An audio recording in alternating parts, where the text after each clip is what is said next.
Peace be with you. Friends, we continue this wonderful journey through the Acts of the Apostles during this Easter season. And the reading for today, the first reading, is from the 6th chapter of Acts, and it has to do with the choosing of the first deacons. And I've preached on that actually many times. But I want to focus on something different today from this passage. And it's a little line that's a bit of a throwaway line, but I think is enormously important. So they talk about the preaching of the gospel, the spreading of the word. And then it says, the number of the disciples in Jerusalem increased greatly. Even a large group of priests were becoming obedient to the faith. Now, as I say, we might just, pass over that line, but I think for people in the first century, especially in a Jewish audience, that would have been a very interesting line. Now, how come? Well, priests were so important in Jewish religious life. Go back to the Old Testament now. There's a lot of talk about priesthood. Priests are people who perform sacrifices, who thereby effect a union between divinity and humanity. Even a figure, go back to Noah, a figure like Abraham, Moses, they're all priestly figures. But they really come into their own during the time of the Solomonic temple. So Solomon builds the great temple in Jerusalem, and it's attended to by scribes indeed, but also by priests. That's to say, men who perform the animal sacrifices or grain sacrifices by which the people were reconciled unto God. The priestly group comes from the tribe of Levi, and they are essential to Jewish religious life. They're conducting the rituals and the ceremonies and the sacrifices by which the people are sanctified. They were temple people, people of prayer and praise and sacrifice. Now, Jesus is not a temple priest. John the Baptist was. He came from a priestly family. Jesus wasn't, though. He came not from the tribe of Levi, but from the tribe of Judah. That's David's kingly tribe. Nevertheless, Jesus, like any pious Jew, is very temple-centric. He goes up to the temple on a regular basis and participates in the sacrifices there. He says in regard to himself, you have a greater than the temple here, which means in his own person, divinity and humanity come together. He is in his own person the supreme priest. Think now too at the climax of his life. Jesus goes up to the Jerusalem temple and he does there what so many of the great prophets did. He pronounces judgment upon the temple. Think of Isaiah and Hosea and Amos and Ezekiel and Daniel and so many of them, Jeremiah, that passed judgment on the corruption of the temple that's meant to be the place of right praise, has become a place often of corruption and idolatry. Well, Jesus, like those great prophets, comes into the Jerusalem temple and he turns over the tables of the money changers and he says, you've made this a den of thieves, it's meant to be a house of prayer. And then he makes this extraordinary remark that he's going to tear down this place and in 3 days rebuild it, referring, St. John tells us, to the temple of his body. In other words, again, his body is a holy temple, the place where divinity and humanity meet. His very person is a priestly reality. And then we rehearse this at every single Mass. The night before he dies, Jesus takes the Passover bread and the Passover cup. This is my body given for you. This is my blood that will be shed for you. Well, you see, that's all temple talk. That's all priestly temple language. The priest who would take the body of the animal and sacrifice the animal, and the blood would spill out, and then this animal would be offered in sacrifice to forgive the sins of the people. Well, that's exactly what Jesus is saying the night before he dies, that he's going to perform on the cross this great priestly sacrifice. How wonderful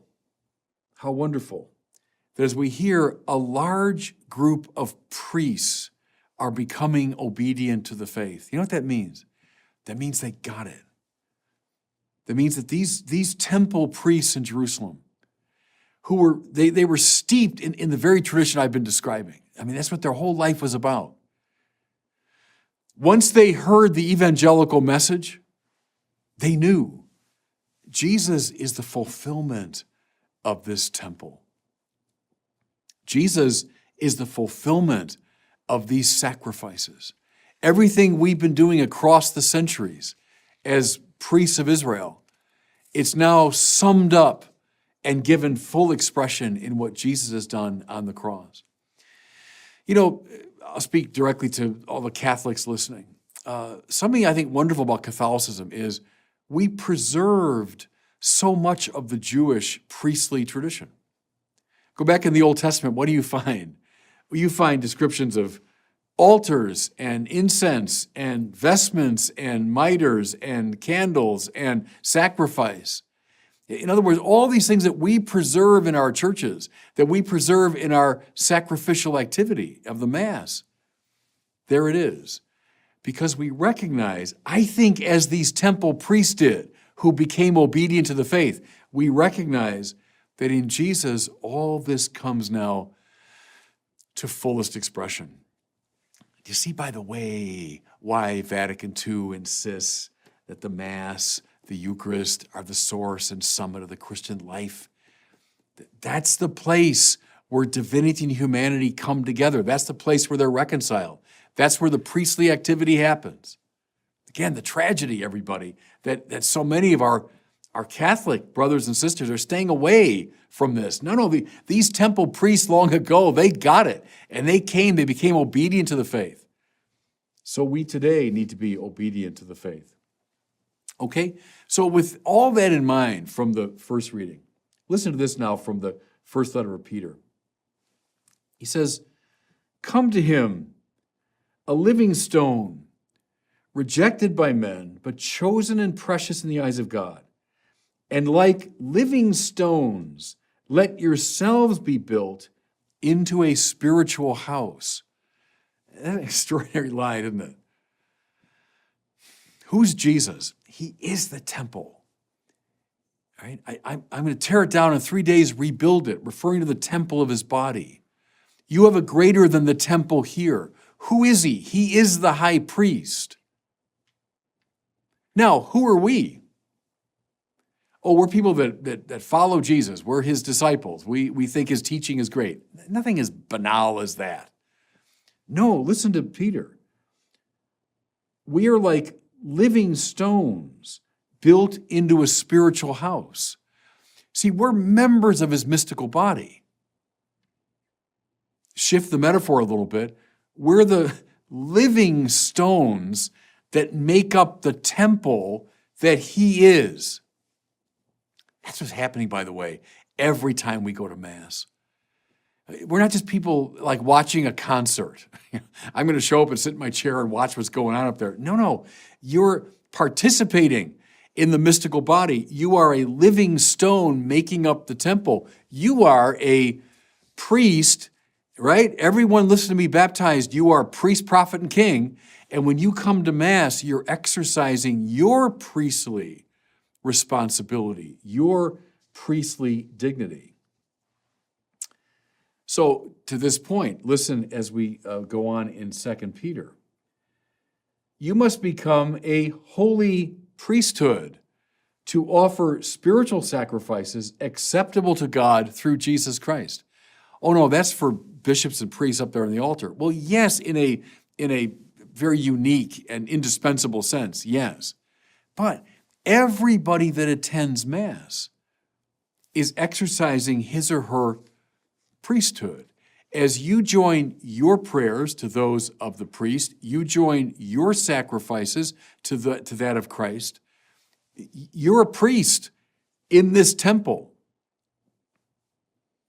Long ago, many temple priests got it, and they became obedient to the faith. You're their spiritual descendants. And listen now as he goes on. Therefore, I'm quoting, you're a chosen race, a royal priesthood, a holy nation, a people set apart. How wonderful, by the way, royal priesthood. That means you're king and you're priest. Well, that's David, right? The Mashiach, the anointed one. David was king, certainly. But also as he dances before the Ark of the Covenant, that's a liturgical act. He's also priest. Well, every one of you baptized, every one of you, exercising your privilege at Mass, you're operating as both priest and king. I've said it many times before, Vatican II says it. It's by our right praise that we set the world aright. You worship the wrong thing. You worship pleasure or money or power or honor. You're going to make the world a worse place, right? You make these values highest, you will make the world a worse place. But when you worship God, that's a priestly task, right? You're in the temple. You're a priest offering praise in the right direction. You will radiate outward to the improvement of the world. That's essential. Now, I've been doing reading 1, reading 2, just a word about the gospel, because it too is at least indirectly about the priesthood. All of it, I think, is summed up in this gospel from John today. Jesus presents himself to his disciples as the perfect priest.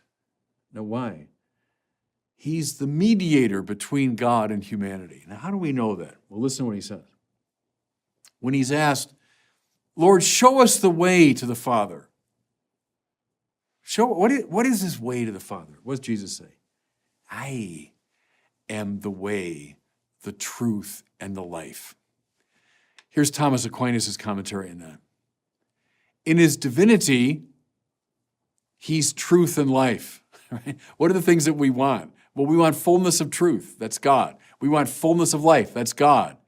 So Jesus is saying, I'm it. I'm the truth and the life. I'm the goal of all your searching. But, Aquinas says, in his humanity, he's the way. So how do we get to the truth and life? Well, we look at and we imitate and we enter into his humanity. Now watch something. Who's a priest? Who's a priest? The priest is someone who reconciles divinity and humanity, right? Who brings together heaven and earth. That's Jesus. I'm the way, it's my humanity. I'm the truth and the life, divinity. I'm the one in whom these two realities come together. Therefore, I'm the supreme priest.